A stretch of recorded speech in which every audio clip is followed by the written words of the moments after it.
Hello friends. सी language सीखने की series में आज हम देख रहे हैं माई क्लास का लेक्चर नंबर 42 और जिसमें आज हम पढ़ रहे हैं फंक्शन इन सी लैंग्वेज। इसके पिछले वाले लेक्चर्स में हमने फंक्शंस को समझा था और हमने ये भी देखा था कि जो फंक्शंस होते हैं वो दो टाइप्स के होते हैं। ऐसे फंक्शन जो कि पहले से बने बनाए जाते हैं वो लाइब्रेरी के अंदर, केवल हम उसका यूज करते हैं, उसको हम बोलते हैं, वो आपका क्या होता है, प्री डिफाइंड फंक्शन होता है। लेकिन कुछ ऐसे भी फंक्शन होते हैं जो हमको खुद बनाने पड़ते हैं अपनी एज पर रिक्वायरमेंट के हिसाब से। तो जो फंक्शन हम लोग बनाते हैं उसको हम लोग बोलते हैं यूजर डिफाइंड फंक्शन, यानी उसको कौन डिफाइन करता है, यूजर डिफाइन करता है। तो यूजर एक फंक्शन को कितने टाइप से डिफाइन कर सकता है? तो यूजर एक फंक्शन को चार तरीके से डिफाइन कर सकता है। पहला तरीका होता है टेक्स नथिंग रिटर्न्स नथिंग, जो कि हम देख चुके हैं। यहाँ पे दो ही चीज़ों को आपको ध्यान देना है, टेक्स और रिटर्न्स का। टेक्स का मतलब क्या होता है, अगर कोई फंक्शन अपना काम करने के लिए कुछ वैल्यू टेक कर रहा है तो उसको बोलते हैं टेक्स। और रिटर्न्स का मतलब ये है कि कोई फंक्शन अगर कुछ वैल्यू रिटर्न कर रहा है कॉल करने वाले फंक्शन को, जिसने उसको कॉल किया है, तो उसको बोलते हैं रिटर्न्स। तो अगर कोई फंक्शन कुछ टेक कर रहा है तो उसे बोलते हैं टेक समथिंग। तो अगर टेक्स नहीं कर रहा है तो मतलब टेक्स नथिंग। कोई फंक्शन कुछ वैल्यू रिटर्न नहीं कर रहा, अपना रिजल्ट रिटर्न नहीं कर रहा, तो उसे बोलते हैं रिटर्न्स नथिंग। पिछले एग्जाम्पल में हमने दो चीज़ें कवर कर ली है, ठीक है। हमने दो तरीके यहाँ पे देखे हैं। पहला आपका टेक्स नथिंग रिटर्न्स नथिंग देखा था, उसके बाद हमने दूसरे तरीके में टेक्स नथिंग रिटर्न्स समथिंग देखा था। आज हम यहाँ पे देखने वाले हैं किसी फंक्शन को डिफाइन करने का एक तीसरा तरीका, जिसमें टेक्स समथिंग होगा पर रिटर्न्स नथिंग होगा। अच्छा, ये पहला मौका होगा जब हम लोग पढ़ रहे हैं टेक्स के बारे में, यानी पहली बार क्या कर रहे हैं, टेक्स कर रहे हैं। तो चलिए देखते हैं कि टेक समथिंग का मतलब क्या होता है। तो चलिए स्टार्ट करते हैं। इसके लिए चलना होगा आपको कोड विंडो पे। तो चलिए कोड विंडो पे मूव करते हैं। यहाँ पे देख रहे हैं ये हमारा पिछला एग्जाम्पल है, ठीक है, जिसमें हमने कुछ चीज़ें समझी थी। Function declaration, function call, function definition. एक चीज़ आपको बहुत अच्छे तरीके से समझनी जरूरी है और बहुत ज़्यादा इंपॉर्टेंट है कि यहाँ पे जो मेन फंक्शन है, ठीक है, देखिए सी लैंग्वेज में मेन फंक्शन का होना जरूरी है, क्योंकि एग्जीक्यूशन हमेशा कहाँ से स्टार्ट होता है, मेन से। ये जो मेन फंक्शन है, ये मेन फंक्शन की क्या है, पूरी डिफिनेशन है, ठीक है। जो पोर्शन हाईलाइट है ये क्या है, मेन फंक्शन की डिफिनेशन है। असल में मेन फंक्शन के अंदर जितने भी आपने स्टेटमेंट्स लिखे हैं, लाइंस ऑफ स्टेटमेंट, वो सब मेन फंक्शन की जिंदगी में चलने वाली कुछ स्टेप्स हैं। यानी मेन फंक्शन चलेगा तो उसके ज़िंदगी में, यानी उसकी लाइफ में क्या क्या काम होंगे वो स्टेप बाय स्टेप यहाँ पे चलेंगे। जैसे सबसे पहले क्या चलेगा, सबसे पहले आपका चलेगा डिक्लेरेशन। लेकिन डिक्लेरेशन जो होता है वो कंपाइलेशन के समय होता है। लेकिन यहाँ पे पहला फंक्शन जो लेगा क्लियर स्क्रीन चलेगा, क्लियर स्क्रीन चल जाएगा। फिर ऐड फंक्शन को हम कॉल करेगा। फिर ऐड फंक्शन कॉल करने के बाद उसकी कोडिंग खत्म होगी तो फिर गेट सी चलेगा। नहीं, कुछ ये स्टेप थे जो कि मेन फंक्शन की लाइफ में चलने वाली थी। इसी तरह से ऐड एक अलग फंक्शन है। ऐड ये आपका क्या है, एक अलग फंक्शन है। और ये ऐड फंक्शन के ज़िंदगी में यानी लाइफ में चलने वाले कुछ स्टेप्स हैं। यानी ऐड फंक्शन जब चलेगा तो उसके अंदर, उसकी बॉडी के अंदर, जो कि कर्ली ब्रैकेट से बनी है, उसकी बॉडी के अंदर कुछ चीज़ें चलेंगी। एक बात और ध्यान दीजिएगा कि जिस फंक्शन के अंदर जो चीज़ें आप मेंशन करते हो, ठीक है, उसको उसी के अंदर एक्सेस किया जा सकता है। जैसे कुछ वेरिएबल्स हैं, कुछ भी चीज़ यहाँ पे आपने बनाई है मेन फंक्शन की बॉडी के अंदर, तो केवल उसका एक्सेस उसी ब्लॉक के अंदर है जिसमें उसमें आपने डिक्लेयर किया है। यानी मेन फंक्शन की बॉडी में जो कुछ आपने वेरिएबल बनाए हैं वो सब क्या होंगे, मेन के अंदर ही एक्सेस होंगे। कोई दूसरा फंक्शन किसी दूसरे फंक्शन के वेरिएबल्स को एक्सेस नहीं कर सकता है, ठीक है। तो बस समझिएगा कि मेन की बॉडी है और ये आपकी क्या है, ऐड की बॉडी है। ये दोनों क्या है, अलग अलग फंक्शन है। कोई फंक्शन किसी दूसरे फंक्शन के वेरिएबल को एक्सेस नहीं कर सकता, क्योंकि जो चीज़ें जिस फंक्शन के अंदर आप एक्सेस करते हैं यानी डिक्लेयर करते हैं, उसका एक्सेस यानी उसका स्कोप उसी फंक्शन के ब्रैकेट के बॉडी के अंदर ही होता है, बाहर से वो एक्सेसिबल नहीं होता है।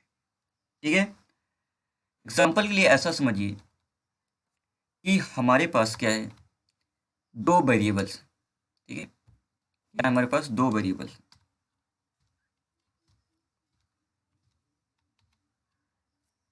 वेरिएबल कौन कौन से, अच्छा अभी मैं क्या करता हूँ, यहाँ पे इस डिक्लेरेशन हटा देता हूँ। ठीक है, ये डिक्लेरेशन हम लोग बाद में करेंगे। हमारे पास दो वेरिएबल हैं, int x और y। ठीक है, दो वेरिएबल हमारे पास है।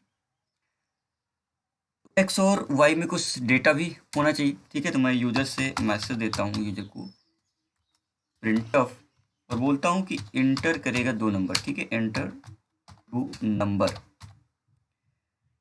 इस मैसेज को देख के यूजर को ये बात समझ में आ जानी चाहिए कि उसको दो नंबर क्या करना है, एंटर करना है। नंबर एंटर करना होगा तो हम मेन के अंदर चाहते हैं कि एक लाइन लिख दें हम लोग, स्कैन ऑफ। स्कैन ऑफ से हम क्या करेंगे, दो नंबर एंटर कराएंगे, इसलिए हम दो बार %d %d लिख देंगे। दोनों वैल्यू को हम रख लेते हैं एड्रेस ऑफ x में और एड्रेस ऑफ y में। ठीक है, दो वैल्यू हमने रख ली। देखिए यहाँ से, यहाँ पे x और y दो वेरिएबल बने हैं, पर बहुत ध्यान से सोचिएगा, ये x और y कहाँ पे बने हैं, ये मेन फंक्शन के x और y हैं। और किसी फंक्शन के अंदर बने वेरिएबल को कोई दूसरा फंक्शन एक्सेस नहीं कर सकता। ठीक है, ये बहुत इंपॉर्टेंट बात है।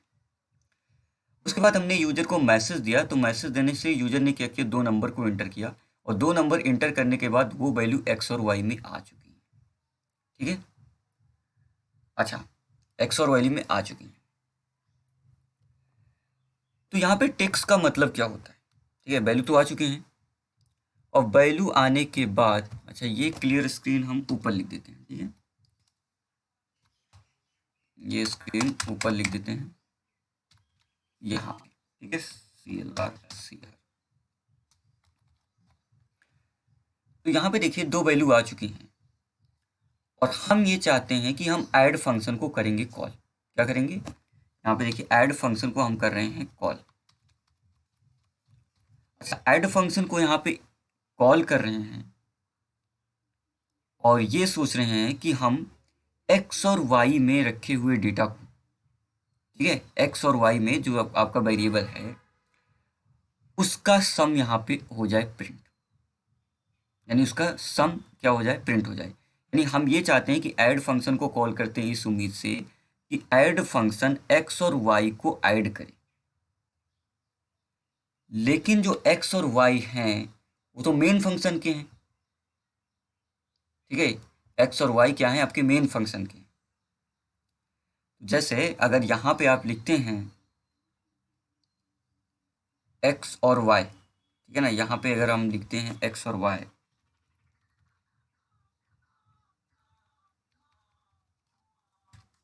इसमें मैं लिख देता हूँ x y। तो अगर ये आप लिख रहे हैं x और y, तो ये क्या है, गलत है। अब गलत क्यों है, देखिए x और y आपके ऐड फंक्शन के नहीं है, ये ऐड फंक्शन में नहीं बना है। x और y हमारे हैं मेन के। x और y कहाँ पे बने हैं, मेन फंक्शन में बने हैं, लेकिन ऐड तो अलग फंक्शन है। तो अगर आप ये सोच रहे हैं कि x और y वेरिएबल में रखी हुई वैल्यू असाइन हो जाए, ठीक है, सी में, यानी ऐड हो जाए, जो कि ये सोच के कि मेन में रखे हुए x और y को आप ऐड करना चाहते हैं, तो ये गलत है। ठीक है ना, क्योंकि ये x और y मेन में है और यहाँ पे वो एक्सेस नहीं किए जा सकते हैं। तो जिस वेरिएबल का डिक्लेरेशन जिस फंक्शन के अंदर होता है उसका यूज आप वहीं पे कर सकते हैं। अगर आप इस उम्मीद में कॉल कर रहे हैं ऐड को कि आपके x और y में जो वेरिएबल है उसको यहाँ पे ऐड करे, तो ये गलत है, क्योंकि x और y किस फंक्शन के हैं, मेन के हैं, ऐड के नहीं है। ठीक है ना, तो ये क्या है, गलत है। तो यहाँ पे ये अगर गलत है तो हम क्या करेंगे, ठीक है ना, अब क्या करेंगे, तो इससे पहले ये सोचिए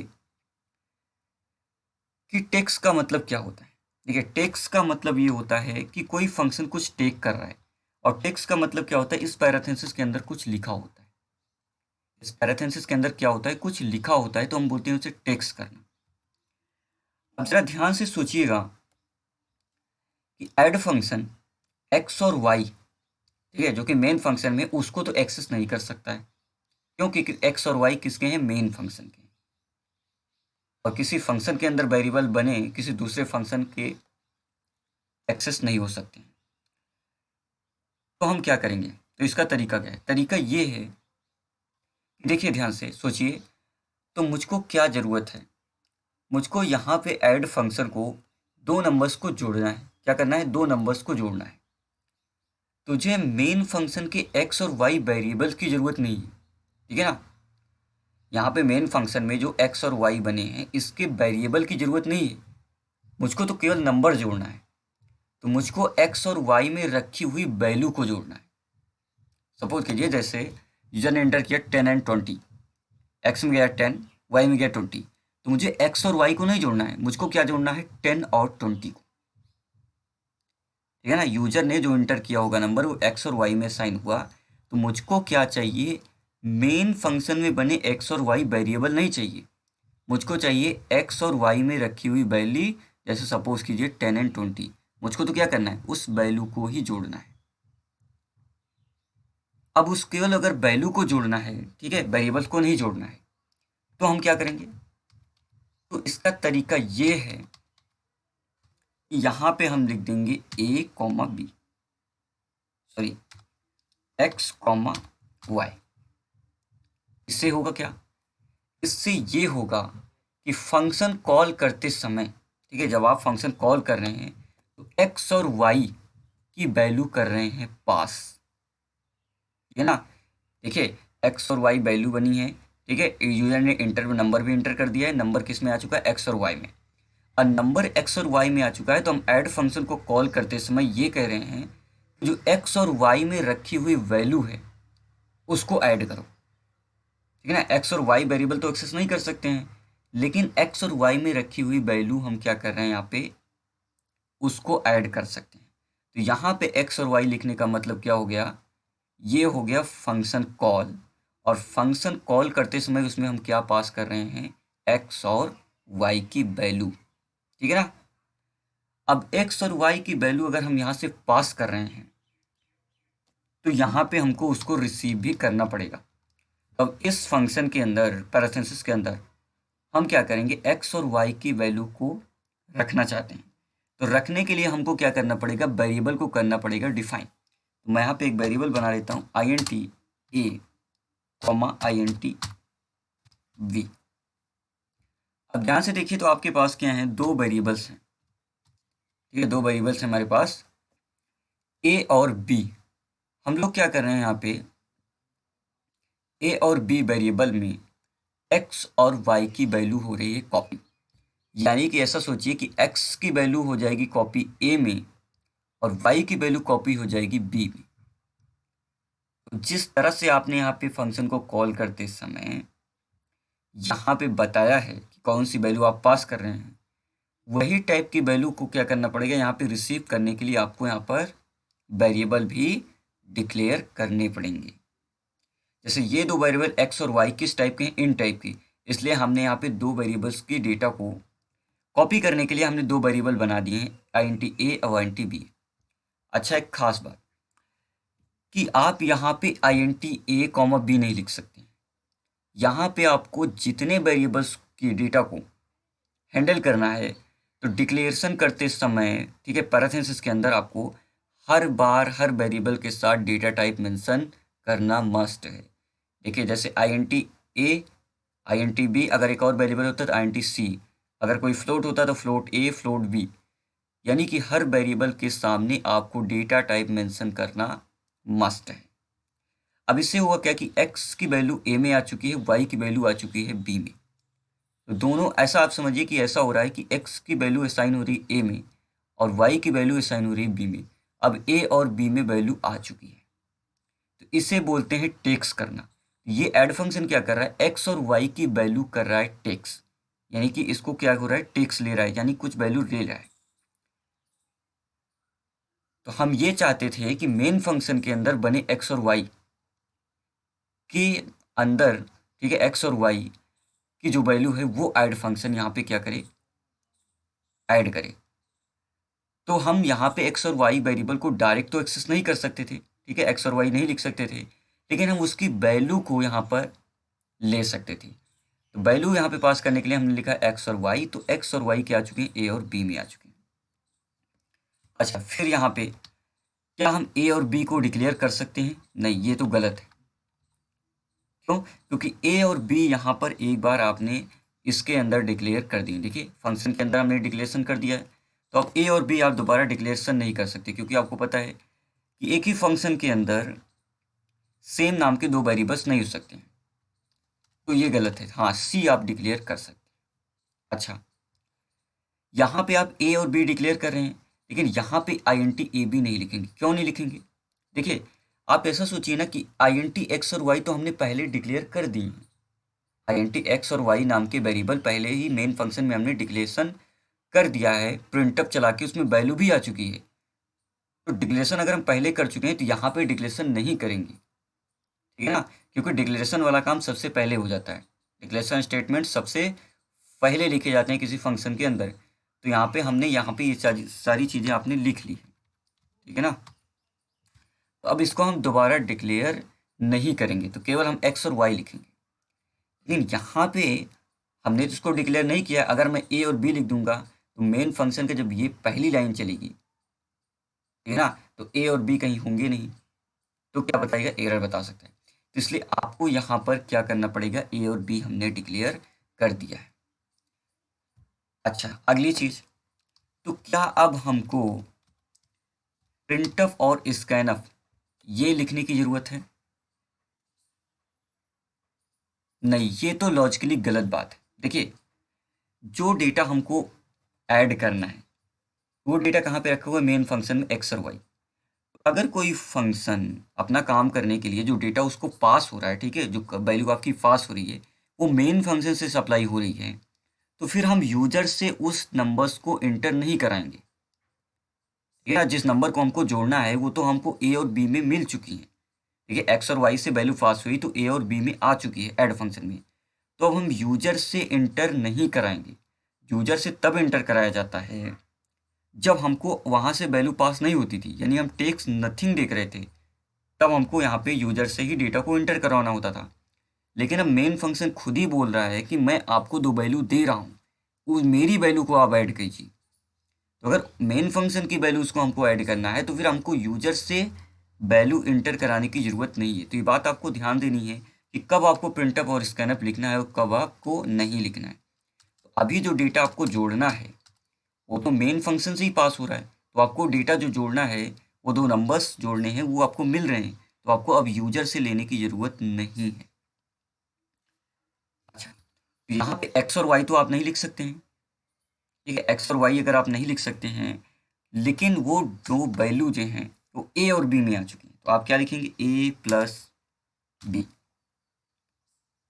ए प्लस बी का डेटा आ जाएगा सी में, और हम करा रहे हैं इसको प्रिंट, ठीक है ना।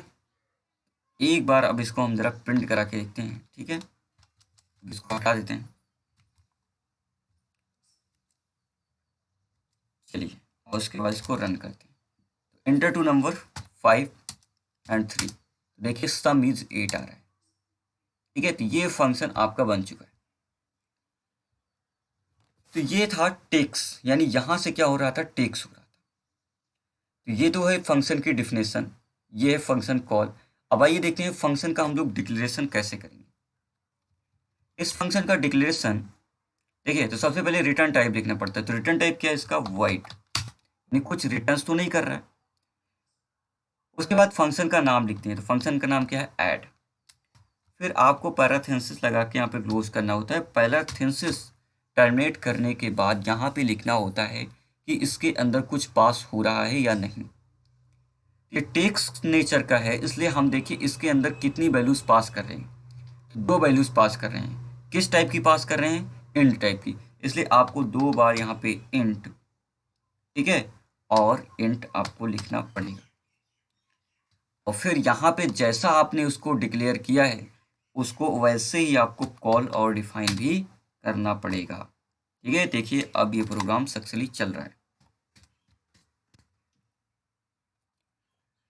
तो ये हो गया, ठीक है, रिटर्न्स। अच्छा, कुछ स्टूडेंट कंफ्यूज रहते हैं कि टेक्स्ट का मतलब यहाँ पे लिखे, आगे लिखे फंक्शन समझे या इसके पैरेंथेसिस से। हमेशा ये बात ध्यान रखिएगा कि फंक्शन से जो कुछ पहले आप लिखते हो, ठीक है, यहाँ पे देखिए ध्यान से, फंक्शन के पहले जो कुछ आप लिख रहे हो इसको बोलते हैं रिटर्न टाइप।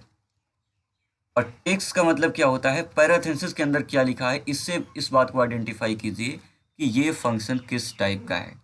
अगर पैरेंथेसिस के अंदर कुछ लिखा है तो टेक्स्ट का है, ठीक है ना। और अगर यहाँ पे सामने कुछ लिखा है तो वो बताता है रिटर्न टाइप। तो देखिए इसका रिटर्न टाइप क्या है, नथिंग है, रिटर्न नथिंग है, इसलिए यहाँ पे हमने वॉइड लिख दिया है। लेकिन ये दो पैरामीटर यहाँ पे पास हो रहे हैं, टेक्स्ट कर रहा है दो इंटीजर वैल्यू को, तो मैंने यहाँ पे आईएनटी आईएनटी लिख दिया। अगर तीन वैल्यू होती तो आईएनटी आईएनटी लिख दे, फ्लोट और फ्लोट होता तो फ्लोट लिख देते, फ्लोट आईएनटी होता तो फ्लोट आईएनटी लिखते। यानी जिस टाइप से फंक्शन डिक्लेयर करते समय आपने जैसा भी यहाँ पे मेंशन किया है, जिस शर्त के साथ, उन सभी शर्तों को आपको यहाँ पे कॉल करते समय भी और आपको डिफाइन करते समय भी पास करनी होंगी। जैसे कि अगर यहाँ पे आपने इंट इंट दो बार डिक्लेयर किया है, कि पास करते समय भी दो बार दो वैल्यू यहाँ पर पास होने वाली हैं। INTX ना तो आप इससे ज़्यादा कर सकते हैं ना तो आप इससे कम, ठीक है। जैसे मैं x ही पास करता हूँ, देखिए few parameter in call is to add, ठीक है। आप कम भी नहीं कर सकते हैं और आप इसे ज़्यादा भी नहीं कर सकते। आपको जैसा डिक्लेयर करते समय आपने वादा किया है उस वादे को आपको वैसे ही निभाना पड़ेगा, ठीक है ना। तो यहाँ पे आप देख सकते हैं ऐड फंक्शन को कॉल करते समय भी आपको दो वैल्यू पास करनी होती है। अच्छा, यहाँ पे फ्लोट लिखा होता तो आपको फ्लोट टाइप की पास करनी पड़ती है। यानी जैसा आपने यहाँ पे डिक्लेयर करते समय मेंशन किया है, जैसा बताया है, वैसे ही आपको फंक्शन कॉल करते समय प्लस फंक्शन को डिफाइन करते समय भी आपको बताना पड़ेगा। जैसे मैंने डिक्लेयर करते समय बताया रिटर्न टाइप क्या है, वाइड, तो यहाँ पे देखिए कॉल करते डिफिनेशन में वाइड लिखा हुआ है। उसके बाद यहाँ पे हमने बताया कि दो वैल्यूज पास होंगी इंट टाइप की, तो यहाँ पे दो वैल्यू इंट टाइप की पास हो रही है, फिर दो वैल्यू यहाँ पे आपको रिसीव टाइप की भी करनी पड़ेंगी।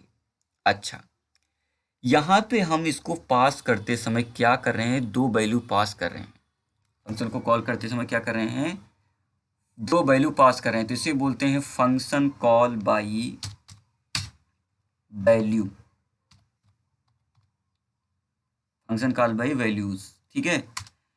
इसका मतलब क्या होता है कि हम फंक्शन कॉल कर रहे हैं, तो यहाँ पे क्या लिखा है, फंक्शन कॉल, फंक्शन कौन सा कॉल हो रहा है, ऐड, और बाई वैल्यू, तो यानी एक्स और वाई नहीं पास हो रहे हैं, क्या पास हो रहा है, एक्स और वाई में रखी हुई वैल्यू, जिसे वो क्या बोलते हैं, फंक्शन कॉल बाई वैल्यू।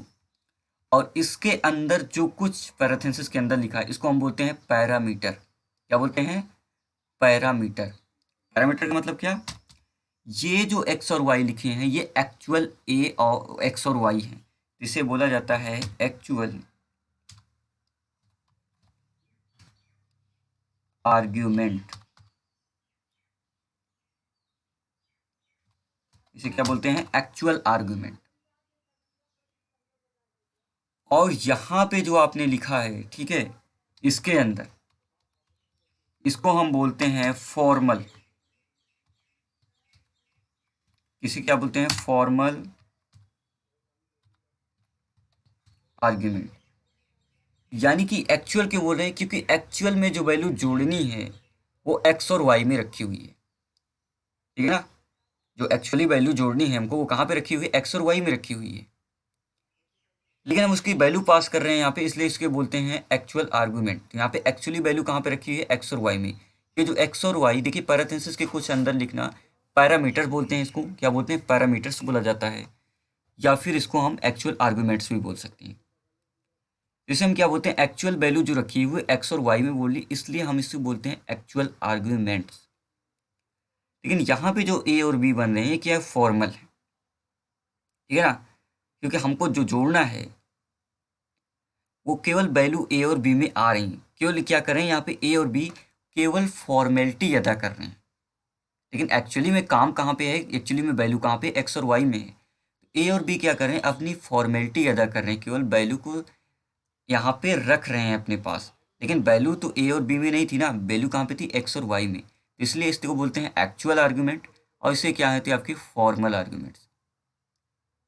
ठीक है ना। तो ये आपका फॉर्मल आर्ग्यूमेंट होता है, इसके अंदर जो आप लिखते हैं इसको फॉर्मल आर्ग्यूमेंट बोलते हैं। तो ये बात भी आपको समझ में आई, ठीक है। इसे बोलते हैं कॉल बाय वैल्यू। और ये आपका एक्चुअल आर्ग्यूमेंट होता है जो आप कॉल करते समय पास कर रहे हैं, क्योंकि एक्चुअल वैल्यू यहीं पे है। और ये आपका फॉर्मल आर्ग्यूमेंट्स होता है, क्योंकि आपने इसके अंदर ये चीज़ें लिखी हैं। कुछ और बातें यहाँ पे समझने की कोशिश करते हैं। कुछ स्टूडेंट का डाउट्स होता है कि यहाँ पे इस ब्रैकेट के अंदर यानी फंक्शन को डिफाइन करते समय हम कितने वेरिएबल डिक्लेयर करें। ठीक है ना, INT A B अभी तो हमने 2 डिक्लेयर किए हैं। तो आप फंक्शन डिक्लेयर करते समय सिर्फ इतना सोचिए कि इस फंक्शन को कॉल यहाँ पे, ठीक है, अपना काम यानी अपना टास्क करने के लिए कितने डेटा की रिक्वायरमेंट, यानी ये फंक्शन अब चलेगा तो इस फंक्शन को अपना काम करने के लिए कितने डेटा की ज़रूरत है, कितनी वैल्यूज़ की ज़रूरत है। भाई ये नहीं बोल रहा हूँ कि इस फंक्शन को काम करने के लिए कितने वेरिएबल्स की ज़रूरत है। देखिए वेरिएबल तो ABC 3 वेरिएबल लग रहे हैं। ये बात मत सोचिए, ये सोचिए कि इस फंक्शन को काम करने के लिए जो आप डिफाइन कर रहे हैं फंक्शन, कितनी वैल्यूज़ या कितने डेटा की ज़रूरत है। तो ऐड फंक्शन को अपना काम करने के लिए कितनी वैल्यूज़ की ज़रूरत है, 2 वैल्यूज़ की, यानी 2 ही नंबर को जोड़ना है ना। तो हमको 2 नंबर को जोड़ना है, तो हमको केवल 2 वेरिएबल यहाँ पे डिक्लेयर करने हैं। अगर उनको 3 वैल्यू यहाँ पे जोड़नी होती तो हमको 3 वेरिएबल यहाँ पे इसके अंदर डिक्लेयर करनी होती। तो सिंपल रूल कि उस फंक्शन को अपना काम करने के लिए जितने वैल्यूज, जितने डेटा की ज़रूरत है, उतने वेरिएबल यहाँ पे पैरेंथेसिस के अंदर फॉर्मल आर्गुमेंट में आपको डिक्लेयर करने हैं। क्योंकि देखिए नंबर 2 ही जोड़ने हैं, तो मैं यहाँ पे 2 ही वेरिएबल डिक्लेयर करूँगा ना, क्योंकि ए और बी में आ जाएंगी वैल्यू, फिर मैं सी में कर दूंगा इसको साइन। अब मैं यहाँ पे अगर सी लिख रहा हूँ तो इसका मतलब क्या निकलेगा, सी यहाँ पे असाइन करने का कुछ मतलब निकलेगा नहीं। ये तो लॉजिकली आप खुद सोचेंगे तो ये गलत बात है, क्योंकि 2 ही नंबर जोड़ना था, इसलिए मैं 2 ही वैल्यू यहाँ पे रिसीव कर रहा हूँ। अगर कुछ और आर्गुमेंट हमको रिसीव करने हो तो मैं 3 चाहता। तो मतलब कोई फंक्शन अपना काम करने के लिए जितने वैल्यूज, जितने डेटा की ज़रूरत होती है, उतने ही वेरिएबल्स आप फॉर्मल यानी पैरेंथेसिस के अंदर डिक्लेयर करते हैं। बाद में आप उसको हैंडल करने के लिए जितने भी वेरिएबल डिक्लेयर करना चाहते हैं वो डिक्लेयर कर सकते हैं। ठीक है, तो ये बात आपको यहाँ पे समझ में आई होगी। अच्छा, इसी तरह से देखिए डिक्लेयर करते समय जैसा वादा करते हैं वैसा निभाते हैं। तो यहाँ पे देखिए टेक्स्ट का मतलब अब सबको समझ में आ गया। टेक्स्ट का मतलब क्या होता है, टेक्स्ट का मतलब फंक्शन कॉल करते समय उसके पैरेंथेसिस में कुछ लिखा होना, क्या कहलाता है, टेक्स्ट कहलाता है। लेकिन यहाँ पे आप देखेंगे तो क्लियर स्क्रीन का पैरेंथेसिस क्या है, खाली है, एम्प्टी है।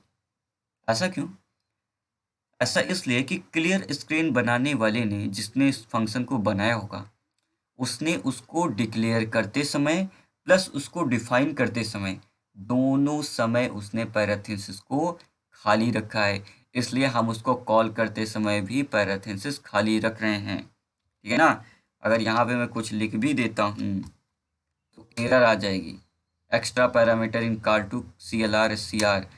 तो आपको ये बात ध्यान रखनी है कि डिक्लेरेशन करते समय जैसा आपने वादा किया है, वो वादा आपको कॉल करते समय प्लस फंक्शन को डिफाइन करते समय निभाना है।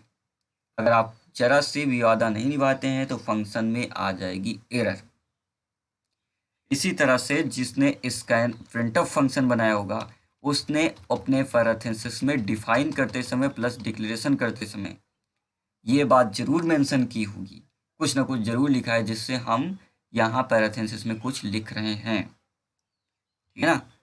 उसके बाद अगली चीज, स्कैनफ फंक्शन के अंदर भी कुछ हम यहाँ पर लिख रहे हैं। इसका मतलब क्या है कि स्कैनफ फंक्शन बनाने वाले ने भी पैरेंथेसिस के अंदर कुछ ना कुछ लिखा होगा, डिफाइन करते समय प्लस डिक्लेयर करते समय, इसीलिए हम इसको कॉल करते समय भी कुछ लिख रहे हैं। अब यहाँ पे ध्यान दीजिएगा, हमने INT A और B बना लिया है, तो मुझको वही 2 नंबर जोड़ना है। ठीक है ना, जो हमको वहाँ से हो रहा है पास। ठीक है, यहाँ से पास हो रहा है। तो अब इस फंक्शन के अंदर हमको प्रिंटफ और स्कैनफ लगा के नंबर एंटर करवाने की ज़रूरत नहीं है, क्योंकि हमने इस फंक्शन को इस तरह से बना दिया है कि कॉल करने वाला, ठीक है, जिस फंक्शन को एक कॉल करेगा वो खुद अपनी वैल्यू को पास करेगा जो नंबर उसको जोड़ना होगा। और उसकी ये मजबूरी है, क्योंकि हमने ऐसा डिफाइन कर दिया है कि इस फंक्शन को कॉल करने वाली की मजबूरी है कि दो वैल्यूज़ यहाँ पर पास करेगा ही। अगर वो सोचे, ठीक है, जैसे मैं आपको बताता हूँ, यहाँ पे अगर वो सोचे कि बस ऐसे ही पास कर दूँ तो ये फिर पास नहीं हो पाएगा। पास नहीं हो पाएगा तो मतलब तो फिर इसको आपको वैल्यू पास करनी है। अच्छा, यहाँ पे डायरेक्ट आप ये भी लिख सकते हो, ठीक है, जैसे मैंने 2 लिखा और कॉमा 3 लिख दिया, तो कांस्टेंट भी आप पास कर सकते हो, इसमें कोई दिक्कत नहीं। ठीक है, ठीक है, 2 और 3 ऐड हो जाएंगे। भले ही नंबर हम लोग एंटर करा रहे हैं 5 और 6, लेकिन वो तो उससे मतलब नहीं है। ठीक है, क्योंकि हम यहाँ पे पास कर रहे हैं कुछ और, एक्स और वाई। तो ये बात आपको समझ में आई होगी। आइए कुछ और चीज़ें देखने हैं। देखिए, जिस फंक्शन के अंदर हम जो कुछ डिक्लेयर करते हैं उसी के अंदर एक्सेस कर सकते हैं। जैसे हमने देखा कि एक्स और वाई किस में बने हैं, मेन में बने हुए। तो जो ऐड फंक्शन है इसमें तो हम एक्स और वाई को एक्सेस नहीं कर सकते, लेकिन उसकी वैल्यू को तो एक्सेस कर रहे हैं। ठीक है, तो तालवे वैल्यू, तो क्या हम यहाँ पे भी एक्स और वाई बना सकते हैं? एक्स और वाई बना सकते हैं क्या? आप बिल्कुल बना सकते हैं, इसमें कोई एरर नहीं। ठीक है, देखिए ध्यान से, एरर अभी इस बात की आ रही है। ठीक है, तो यहाँ पे मुझको एक्स और वाई बताना पड़ेगा। ठीक है, एक्स प्लस वाई। ठीक है, कि कोई बात की एरर नहीं है। यहाँ पे भी एक्स और वाई आप बना सकते हैं, इसमें कोई प्रॉब्लम नहीं है। ठीक है ना, यहाँ पे कोई प्रॉब्लम नहीं है। तो अगर आप ये सोच रहे हैं कि ये एक्स और वाई मेन फंक्शन के हैं, तो आप गलत सोच रहे हैं। ये एक्स और वाई ऐड फंक्शन के हैं, और यहाँ पे बने एक्स और वाई मेन फंक्शन के हैं। तो आप भले कंफ्यूज हो सकते हैं, ठीक है ना, आप जरूर कंफ्यूज हो सकते हैं। आपको दिमाग में ऐसा आ सकता है कि आपको ऐसा लगे कि ये एक्स और वाई मेन फंक्शन के हैं, इसलिए हम यहाँ पे एक्स और वाई यहाँ पर ऐड कर पा रहे हैं। ऐसा नहीं है। एक्चुअल में तो ये है कि एक्स और वाई जो मेन फंक्शन में बनाए हैं वो अलग हैं, और जो ऐड फंक्शन में बने हैं वो आपके एक्स और वाई अलग अलग हैं। ठीक है ना, आपको भले कन्फ्यूजन हो जाए, लेकिन कंपाइलर को कोई कन्फ्यूजन नहीं होगा। जब यहाँ पे कंपाइलर इसकी ज़िंदगी चलाएगा, यानी इसकी लाइफ चलना स्टार्ट हो जाएगी, तो जब इसकी बॉडी चल रही होगी, यानी इस मेन फंक्शन के अंदर का कोड आपका चल रहा होगा, तो एक्स और वाई जो बना होगा वो किसका होगा? मेन का होगा। ठीक है, किसका होगा? एक्स और वाई मेन के होंगे। और जब इसकी चलने स्टार्ट होगी तो इसका एक्स और वाई क्या होंगे? दो अलग होंगे। आप भले कन्फ्यूजन में हो जाएं, लेकिन यहाँ पे कंपाइलर को एक भी कन्फ्यूजन नहीं होगा। जब इसकी लाइन चल रही होगी मेन फंक्शन की, तो एक्स और वाई किसके होंगे? मेन फंक्शन के होंगे। जब यहाँ पे ऐड फंक्शन चलना स्टार्ट हो जाएगा तो क्या होगा? एक्स और वाई वेरिएबल बनेंगे, तो किसके होंगे? वो ऐड फंक्शन के होंगे। अच्छा, कुछ प्रोग्रामर इंस्टेंसली भी ऐसा करते हैं, एक्स और वाई बना देते हैं। ठीक है, लेकिन बना सकते हैं, इसमें कोई दिक्कत नहीं, कोई एरर नहीं, क्योंकि एक्स और वाई मेन फंक्शन के अलग बनेंगे, वाई फंक्शन के अलग बनेंगे, कोई और फंक्शन बनेंगे, तो हर एक फंक्शन के अंदर आप बना सकते हैं, कोई दिक्कत नहीं। लेकिन अगर आप बिगनर्स हैं तो आप इस बात को अवॉइड कीजिएगा, नहीं तो आपके माइंड में एक कॉन्सेप्ट आ जाएगा कि एक्स और वाई की वैल्यू मैं मेन वाले एक्स और वाई को जोड़ रहा हूँ। ठीक है ना, तो आप ऐसा मत सोचिएगा। तो अभी आप बिगनर्स हैं तो इस चीज़ को अवॉइड कीजिएगा, और कुछ समय बाद अगर आप प्रोफेशनल हो जाते हैं तो आप ऐसा यूज़ कर सकते हैं। ठीक है, लेकिन कॉन्सेप्ट क्लियर होना चाहिए कि यहाँ पे एक्स वाई अलग हैं, वो ऐड फंक्शन के हैं। वहाँ पे एक्स और वाई वेरिएबल किसके हैं? मेन फंक्शन के। ठीक है, तो ऐसा मत समझ लीजिएगा कि ऐड फंक्शन और मेन फंक्शन के दोनों सेम और एक्स और वाई है। ठीक है ना, तो ये कॉन्सेप्ट समझ में आना चाहिए आपको। तो ऐसा आप लिख सकते हैं, इसमें कोई दिक्कत नहीं है, लेकिन बिगनर्स हैं तो अवॉइड कीजिएगा। ठीक है, अलग अलग बनाइए ताकि आपको ये कॉन्सेप्ट समझ में आए। अगली चीज़ यहाँ पे समझने की कोशिश करते हैं कि जैसे हमने एक्स और वाई यहाँ पे डिक्लेयर किया, तो हम एक्स और वाई को यूज कहाँ पे कर रहे हैं? मेन फंक्शन के अंदर कर रहे हैं, बाहर एक्सेस नहीं कर सकते हैं। इसी तरह से जो ऐड फंक्शन हमने बनाया है, तो इसका डिक्लेरेशन हमने कहाँ पे किया है, मेन फंक्शन की बॉडी के अंदर किया। तो जो चीज़ का डिक्लेरेशन जिस फंक्शन की बॉडी के अंदर करते हैं उसका स्कोप वहीं तक होता है, यानी वहीं एक्सेस किया जा सकता है। जैसे इस ऐड फंक्शन को हमने यहाँ पे कहाँ पे डिक्लेयर किया है, मेन फंक्शन की बॉडी के अंदर। तो ऐड फंक्शन को कॉल कौन कर सकता है, ऐड फंक्शन को कॉल कर सकता है यहाँ पे मेन फंक्शन के अंदर। क्योंकि डिक्लेरेशन जहाँ पे होता है, जैसे नए शब्द का डिक्लेयर किया, ऐड क्या है, एक नया शब्द है। ऐड एक नया शब्द है, तो इसको हम यहाँ पे डिक्लेयर कर रहे हैं, तो मेन फंक्शन के इसके अंदर इसको हम यूज भी कर रहे हैं। लेकिन अगर हम इसको यहाँ पे डिक्लेयर ना करें, इसको यहाँ पर ना डिक्लेयर करें, ठीक है, इसके अंदर, इसको हम मेन फंक्शन के बाहर भी डिक्लेयर कर सकते हैं। यहाँ पे मैं लिखूंगा रिटर्न टाइप है void, फंक्शन का नाम है क्या, ऐड, और उसके बाद int, ठीक है, इंटीजर। यहाँ भी इसको डिक्लेयर कर सकते हैं। लेकिन ये जो डिक्लेरेशन है ये कहलाती है ग्लोबल डिक्लेरेशन, यानी ये ऐसी डिक्लेरेशन है जिसमें अब कोई भी फंक्शन आप बनाएंगे तो सभी फंक्शंस के अंदर ऐड फंक्शन को कॉल किया जा सकता है। क्यों? क्योंकि ऐड जो बना है, ठीक है, ऐड जो हमने अभी डिक्लेयर किया है, फंक्शन को डिक्लेयर किया है, वो किसी फंक्शन के अंदर नहीं बना है। तो अगर किसी फंक्शन की बॉडी के अंदर हमने इसको डिक्लेयर नहीं किया है, तो ये फिर कहीं से भी एक्सेस हो सकता है, ग्लोबल हो गया। इसे क्या बोलते हैं, ग्लोबल डिक्लेरेशन।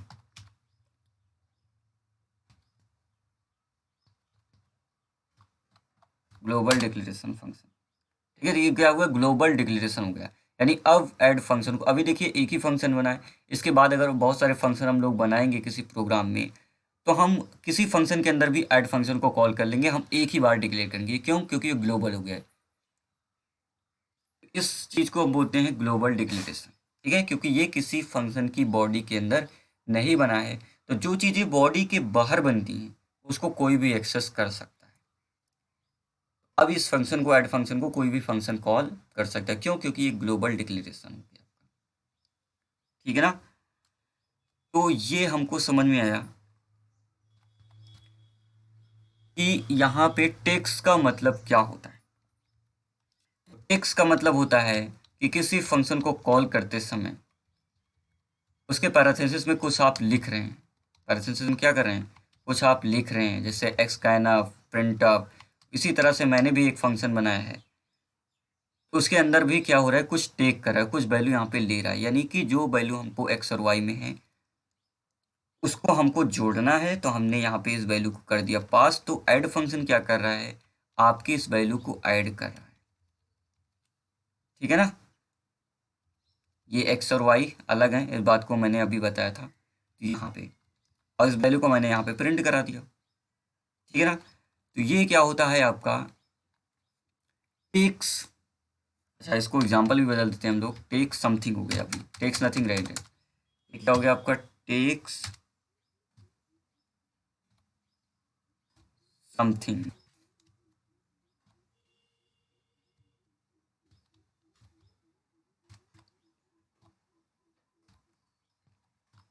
ये हो गया आपका टेक समथिंग नेचर का। तो आई होप ये बातें आपको समझ में आई होंगी, ठीक है। हमने यहाँ पे इसको डिक्लेयर किया, ठीक है, फंक्शन डिक्लेरेशन यहाँ पे नहीं कर रहे हैं हम लोग। हमने एक्स और वाई वेरिएबल बनाया, ठीक है। एक्स वाई वेरिएबल कहाँ पे बने हैं, मेन फंक्शन के अंदर। तो जो फंक्शन के अंदर वेरिएबल बनते हैं वो कहीं बाहर से एक्सेस नहीं हो सकते हैं।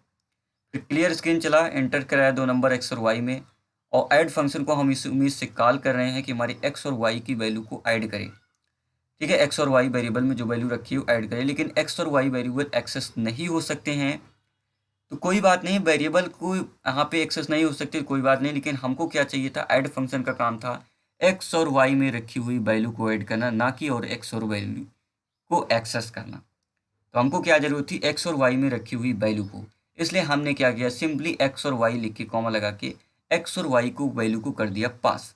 फिर यहाँ पे हमने वेरिएबल बनाए एंटी एक्स और वाई। तो मैं इसको सही कर देता हूँ, ठीक है। एंटी ए और बी मैंने लिखा था, ए और बी में दोनों वैल्यू हो गई आपकी कॉपी, और दोनों वैल्यू यहाँ पे कॉपी हो गई। तो अब हमको जो डेटा को जोड़ने की ज़रूरत थी वो ए और बी में आ चुकी है।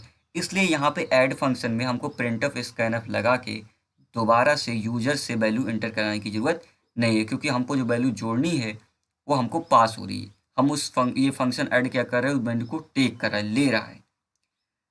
अब यहाँ पे जो फंक्शन इसको कॉल करेगा, इसका नेचर है टेक समथिंग नेचर का, इसलिए जो कुछ इसको कॉल करेगा उसकी मजबूरी है कि वो जो नंबर को जोड़ना चाहता है उसको करेगा पास। ए और वैल्यू में वैल्यू आ चुकी है, इसलिए ए और बी अब यहाँ पे नहीं बनाएंगे, केवल सी बनाएंगे और ए प्लस बी को हम जोड़ेंगे और सिंपली इसको हम करा देंगे प्रिंट। ये हमारा एक फंक्शन है जो आपको यहाँ पे समझ में आया, ठीक है, समझ एट आ रहा है। तो ये था एक एग्जाम्पल, ठीक है, किस टाइप का, यहाँ पे एग्जाम्पल था टेक समथिंग का और रिटर्न्स नथिंग टाइप। तो ये एग्जाम्पल आपको यहाँ पे समझ में आया होगा, ठीक है। तो ये क्या कर रहा है, दो वैल्यूज यहाँ पर एंटर कराने का एक प्रोग्राम बन गया, ठीक है, जिसमें हम यहाँ पे ये बातें समझ पाए। इस तरह से और सारे आप प्रोग्राम बना सकते हैं, ठीक है। तो आज हमने एग्जाम्पल देखा टेक्स समथिंग। टेक्स का मतलब आपको समझ में आया, कुछ वैल्यू यहाँ पे लेना, और रिटर्न नथिंग मतलब रिटर्न कुछ नहीं कर रहा। इसके अगले एग्जाम्पल में हम ये चीज़ देखेंगे, टेक समथिंग और रिटर्न समथिंग का। तो अगर ये वीडियो आपको पसंद आए या अभी भी आपको कोई डाउट है तो आप इसे लाइक कर सकते हैं। अगले चैप्टर में हम इसको कवर करेंगे।